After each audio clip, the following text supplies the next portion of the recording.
क्या कह रहा हूँ, 0 1 2 3 4 लिखो और 4 से डिवाइड करके रूट कर दो, ये है। Hello and welcome to mathematics यार। आज हम बात कर रहे होंगे ट्रिग्नोमेट्रिक वैल्यूज़ की, ट्रिग्नोमेट्रिक रेशियो की, कुछ ऐसी वैल्यूज़ की जो हमें फर्दर याद रखनी है और उसके बारे में पूरा टेबल पढ़ रहे होंगे। उसको लेके बहुत बच्चों को कन्फ्यूज़न रहता है कि सर हमें याद नहीं हो रहा है या कुछ भी। देखो, इस वैल्यूज़ को आगे सॉल्व करने से पहले मैं पिछला लेक्चर एक बार रिवाइज़ करा देता हूँ, जो कि था ट्रिग्नोमेट्री के 6 रेशियो पढ़े। 6 के नाम ध्यान से देख लो। साइन, यहाँ पर मैं थीटा से रिप्रेजेंट कर रहा हूँ, cos theta, tan theta, right. और बाकी तीन इन तीनों के ठीक अपोजिट थे। साइन का उल्टा कॉसेक थीटा, कॉस का उल्टा सेक थीटा, टेन थीटा का उल्टा कॉट थीटा। बिल्कुल ठीक। अब देखो वापस, अब इनको मैं साइड से कैसे रिप्रेजेंट करते हैं वो देखो। Sine theta perpendicular upon hypotenuse P upon H, बिल्कुल ठीक। Cos theta base upon hypotenuse B upon H, और टेन थीटा है परपेंडिकुलर अपॉन बेस यानी पी अपॉन बी, बिल्कुल ठीक। अब cosec theta sec theta cot theta. Cosec theta क्या होता है, साइन का उल्टा पी बाई एच है तो एच अपॉन पी कर दो। सेक और कॉसेक ये सब आप लिख सकते हो, बिल्कुल ठीक। अब सेक और कॉट आप लिख लो ना, जैसे मैं लिख देता हूँ एच बाई बी और ये हो जाएगा बी बाई पी। अब आपको मैं ये रिवाइज कराने का मेरा एक मेन मोटिव था, एक नई चीज़ बताना। देखो अभी तक हम ये पढ़ रहे हैं साइन का उल्टा कॉसेक और इसका उल्टा सेक, टेन का कॉट, ठीक। अब एक नई चीज़ पढ़ते हैं जो कि है, देखो एक काम करते हैं, हम इन दो को साइन को और कॉस को डिवाइड कर देते हैं। साइन थीटा को और कॉस थीटा को डिवाइड कर देते हैं। डिवाइड करने पे देखो, डिवाइड करने का मतलब साइन थीटा की जो वैल्यू थी p अपॉन एच, देखो ध्यान दो, p अपॉन एच डिवाइड किया कॉस थीटा की वैल्यू जो है b अपॉन एच, बिल्कुल ठीक। ये डिवाइड में कन्फ्यूज़न ना हो उसके लिए मैं इसको और अच्छे से खुला लिख देता हूँ। देखो p upon H divide b upon H. बचपन से हम करते आ रहे हैं, डिवाइड को जब मल्टीप्लाई में चेंज किया जाता है तो इसके बाद वाला टर्म रेसिप्रोकल हो जाता है। ये और ये कट के आ गया p upon B, p upon B आया, साइन और कॉस को डिवाइड करके p बाई बी आया। क्या इतनी बात समझ आई? मैं इसको यहाँ पे लिख देता हूँ फिर से, sign theta upon cos theta जब किया तो हमारे पास जो वैल्यू आई वो p अपॉन बी की आई। अब आप ध्यान से देखो, इन 6 रेशियो में p अपॉन बी आपको कहाँ पे दिख रहा है? p अपॉन बी दिखेगा टेन थीटा में, दिखा? इसका मतलब जो sign theta upon cos theta किया वो जो है इक्विवेलेंट है, मतलब बराबर है टेन थीटा के। यानी एक चीज़ आप ध्यान रखना हमेशा, टेन थीटा को आप क्या भी लिख सकते हो, sign theta upon cos theta, बिल्कुल ठीक। अब ये नई रेशियो, नया टर्म, एक नई चीज़ हमें यहाँ पे लॉजिकली हमने किया है, कोई इसको रटने वाली बात नहीं है। हम दो चीज़ों को डिवाइड किया, आप और किसी दो को डिवाइड करके देख सकते हो। जो मेन सबसे ज़्यादा यूज़ आने वाला है वो ये tan theta is equal to sine theta upon cos theta. अब आते हैं वैल्यूज़ कैसे निकाला जाए और होती क्या है। तो अब ट्रिग्नोमेट्रिक वैल्यूज़ की बात कर लेते हैं। उन 6 रेशियो, यानी 6 रेशियो का नाम बताओ, sine theta, cos theta, tan theta, cosec theta, sec theta और कॉट थीटा। विजिबल है? 6 रेशियो का नाम लिख दिया मैंने। अब इनके कुछ वैल्यूज़, पर्टिकुलर वैल्यूज, बहुत पहले जब ये ट्रिग्नोमेट्री की वैल्यू खोदी जा रही थी तब मैथमेटिशियंस ने क्या किया, देखो दो ट्रायंगल बनाया, एक ऐसा, एक इसी में ही बड़ा बना दिया, ठीक। दो और भी बनाए गए, देखो मैं जितना बता रहा हूँ आपको समझाने के लिए। A B C right angle यहाँ पे, P Q R right angle यहाँ पे। इन्होंने क्या किया, साइज तो दिख रहा है कि डिफरेंट है, बिल्कुल ठीक। अब इन्होंने क्या किया कि ये वाले एंगल और ये वाले एंगल को बराबर रखा। इन्होंने कहा कि हम जितनी भी ट्रायंगल बनाए, चाहे इससे एक छोटा सा बनाए, चाहे इससे भी और बड़ा बनाए, बस राइट एंगल के अलावा जो दो एंगल है वो सेम होने चाहिए। एक भी एंगल अगर सेम हो गया तो दूसरा अपने आप ही सेम होने ही वाला है, ठीक।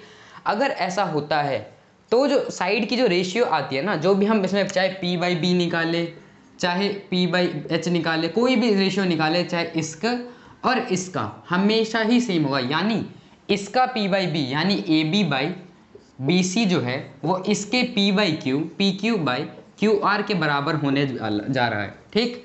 अब उन्होंने कहा, समझ आया? इतनी बात समझ में? ये जो रेशियो बराबर आ रहा था पर्टिकुलर एंगल पे आ रहा था, अब उन्होंने कहा कि एक काम करते हैं, इस ट्रायंगल के अंदर जो जो पर्टिकुलर एंगल, जो जो हमें राउंड फिगर में एंगल लिखते हैं उसकी वैल्यूज़ हम याद ही कर लेते हैं, ताकि हमें ये आसानी रहे और ज़्यादातर जो भी क्वेश्चन है वो उसी से हो जाए। ठीक, तो अब देखो जो मेन 5 एंगल दिए गए, कि नॉर्मली कॉमनली 5 एंगल्स दिए गए, वो था 0 डिग्री, ठीक, और 30 डिग्री, 45 डिग्री, 60 डिग्री और 90 डिग्री। बिल्कुल ठीक, 5 एंगल ये दिए गए। फर्दर आप इसको 360 डिग्री तक पढ़ रहे होगे आगे की क्लास में, 10th क्लास में नहीं। ठीक, 0, 30, 45, 60 और 90। अब इनके बीच में इनकी एक वैल्यू, इन्होंने रेशियो जो भी आ रहा था वो निकाल के इन्होंने हमें बता दिया, राइट। अब इसको हम याद कर लेते हैं। देखो इसमें ज़्यादा मुश्किल कुछ नहीं है, मैं आपको ट्रिक बताऊंगा, पहले आप ध्यान से समझ लोगे आसान हो जाएगा। देखो साइन थीटा, क्या कहा साइन थीटा में, कि साइन 0 जो है 0 होता है, बिल्कुल ठीक। साइन 30 1/2 होता है। आपको सिर्फ साइन थीटा का टेबल याद करना है, सिर्फ ये 5 नंबर याद कर लो, आप पूरी टेबल बना दोगे। मैं कह रहा हूँ सिर्फ 5 नंबर याद कर लो, सिर्फ 5 नंबर, सिर्फ साइन थीटा का टेबल याद कर लो, आप पूरी टेबल बना दोगे। कैसे बनाओगे, देखो साइन 0 0, साइन 30 डिग्री जो कहा इन्होंने, साइन 30 डिग्री जो कहा इन्होंने, मैं इधर एंगल लिख देता हूँ, sine 30 degree 1/2, sine 45 degree 1/√2, sine 60 degree √3/2 और साइन 90 डिग्री 1। देखो अभी सिर्फ आपको एक ये टेबल याद करना है, सिर्फ पाँच वैल्यूज याद करनी है, और आगे क्वेश्चन करते जाओगे, ये आपको अब बाकी की अपने अभी माइंड में आ जाएंगे। मैं आपको पूरा टेबल बनाने का ट्रिक समझा रहा हूँ, ट्रिक नहीं है बेसिकली, आसानी से आपको समझ आ जाएगा। ये चीज़ समझ में आ गया, ये पास sine 0 0, sine 30 1/2, sine 45 1/√2, sine 60 √3/2, sine 90 1। ठीक, अब क्या करना है, कॉस थीटा कैसे आएगा। चलो इसको करने के लिए अगर ये भी याद नहीं हो रहा है तो और एक ट्रिक जो नॉर्मली काफ़ी लोगों को पता है, क्या करते हैं, अब ऐसे करने के लिए देखो क्या करेंगे, ध्यान देना। देखो बहुत लोग ऐसे करते हैं, यहाँ पे इन्होंने नंबर लिख दिया 0 1 2 3 और 4, बिल्कुल ठीक। अब इन सब नंबर को 4 से डिवाइड कर दो, 4 से डिवाइड कर दो, और 4 से डिवाइड करने के बाद इनका रूट कर दो। क्या कह रहा हूँ, 0 1 2 3 4 लिखो और 4 से डिवाइड करके रूट कर दो। ये है ट्रिक। कैसे, 0 को किसी भी नंबर से डिवाइड करोगे 0 आएगा, और 0 का रूट 0 ही लिख देंगे, बिल्कुल ठीक। 1/4 को मतलब 1/4 आया, इसको डिवाइड रूट करना है तो 1 का रूट 1 और 4 का रूट 2, बिल्कुल ठीक। इसको काट के मैं ऐसे लिख सकता हूँ 1/2, और हमें इसको रूट अंदर लिखना था तो ये 1/√2 हो जाएगा। इसको कैसे कर सकते हैं, इसका भी रूट लिखना है तो √3 का √3 छोड़ दिया, और 4 किसका स्क्वायर होता है 2 का, और ये कट के हो गया 1, और यहाँ आ गया √1 दैट इज इक्वल टू 1। ठीक, ये ट्रिक होती है बेसिकली। 0 1 2 3 4 लिखो, 4 से डिवाइड करो और रूट कर दो सबका। और मैं लेकिन इसको प्रायोरिटी नहीं देता ना, मैं इसको बोलूँगा कि आप ऐसे याद करो। नॉर्मली यार आपको 5 नंबर तो याद करना है, sine 0 0 cos, sine 0 0, sine 30 1/2, sine 45 1/√2, sine 60 √3/2 और साइन 90 1। अब क्या करते हैं, कॉस थीटा कैसे निकालेंगे। कॉस थीटा निकालने के लिए हमें याद नहीं करना, ये 5 नंबर हम लिख लेंगे, इसी का ही उल्टा कर दो। जो साइन 90 था, जो साइन का लास्ट वाला था, वो कॉस का फर्स्ट वाला हो जाएगा। कैसे देखो, जो साइन 90 था वो कॉस 0 हो जाएगा। देखो कैसे, साइन 91 था तो कॉस 0 1 हो जाएगा। इसका उल्टा कर दो, जो यहाँ था वो यहाँ, जो लास्ट सेकंड था वो फर्स्ट सेकंड यानी √3/2, जो यहाँ 1/√2 था वो यहाँ, जो यहाँ था ये यहाँ, और इधर साइन 0 0 था तो कॉस 90 0 हो जाएगा। समझ आया क्या कहा मैंने, जो ऐसे चल रहा था ठीक उसका उल्टा करके यहाँ पे लिख दिया गया है। समझ आया। यहाँ पे 0, यहाँ का लास्ट टाइम, यहाँ का first, last second, third last third, यहाँ का थर्ड, यहाँ का सेकंड लास्ट सेकंड, ऐसे बन गया। ठीक है, अब टेन थीटा वैल्यूज यहाँ तक आ गई। टेन थीटा के लिए क्या करोगे, टेन थीटा के लिए आप बोलोगे, अब आपने टेबल देखा, अब तो कोई मैच नहीं कर रहा, लेकिन अभी मैंने बताया था टेन थीटा को हम क्या लिख सकते हैं, टेन थीटा को हम लिख सकते हैं sign theta upon cos theta. यानी एक पर्टिकुलर एंगल पे मैं अगर साइन थीटा को कॉस थीटा से डिवाइड कर दूं तो मेरे को टेन थीटा की वैल्यू आ जाएगी। क्या कह रहा हूँ, एक पर्टिकुलर एंगल यानी 0 30 45 60 90, उस एंगल पे मैं अगर साइन थीटा की वैल्यू और कॉस थीटा की वैल्यू को डिवाइड कर दूं तो टेन थीटा की वैल्यू आ जाएगी। यानी sign theta upon cos theta करना है तो साइन 0 0 अपॉन कॉस थीटा यानी 1, क्या आ गया 0। समझ आया। ऐसे ही यहाँ पे 1/2 साइन 31/2 डिवाइड √3/2 जो कि मल्टीप्लाई में चेंज हो जाएगा और ये 2/√3 हो जाएगा। ये कैलकुलेशन आप खुद से करोगे, मैं करूँगा तो समझ नहीं आएगा, आप खुद से बनाओगे तो समझ आ जाएगा। ठीक है, अब 1/√2 ये तो वैसे ही डिवाइड होकर 1 हो गया, tan 45 1 होता है। tan 60 डिग्री जब आप इसको डिवाइड करोगे तो √3 आ रहा होगा, बिल्कुल ठीक। यहाँ पे देखो tan 90 देखते हैं, tan 90 is equal to sine 90 upon cos 90। Sine 90 है 1 अपॉन cos 90 0। इसको 0 मत लिख देना, इन्फिनाइट मत लिख देना। यहाँ पे हम लिखेंगे नॉट डिफाइंड। क्या 1 कभी 0 से डिवाइड हो सकता है? नहीं, कोई भी नंबर 0 से डिवाइड नहीं हो सकता। अब कॉसेक थीटा, कॉसेक थीटा की बात कर लेते हैं। कॉसेक क्या होता है? कॉसेक क्या होता है? 6 रेशियो में कॉसेक होता है साइन का उल्टा। साइन में जो आया उसका अपोजिट करके लिख दो, साइन में जो आया उसका अपोजिट करके लिख दो। देखो 0 था, 0 का अपोजिट 1/0, अपोजिट का मतलब रेसिप्रोकल, राइट। 1/0 यानी अगेन नॉट डिफाइंड। यहाँ 1/2 था, इसका अपोजिट 2 हो जाएगा। यहाँ 1/√2 था, ये √2 हो जाएगा। ये √3/2 था, ये 2/√3 हो जाएगा। यहाँ 1 था, 1 का अपोजिट 1 ही रहता है। सेक थीटा, सेक थीटा क्या होगा? इसको कॉस का उल्टा कर दो।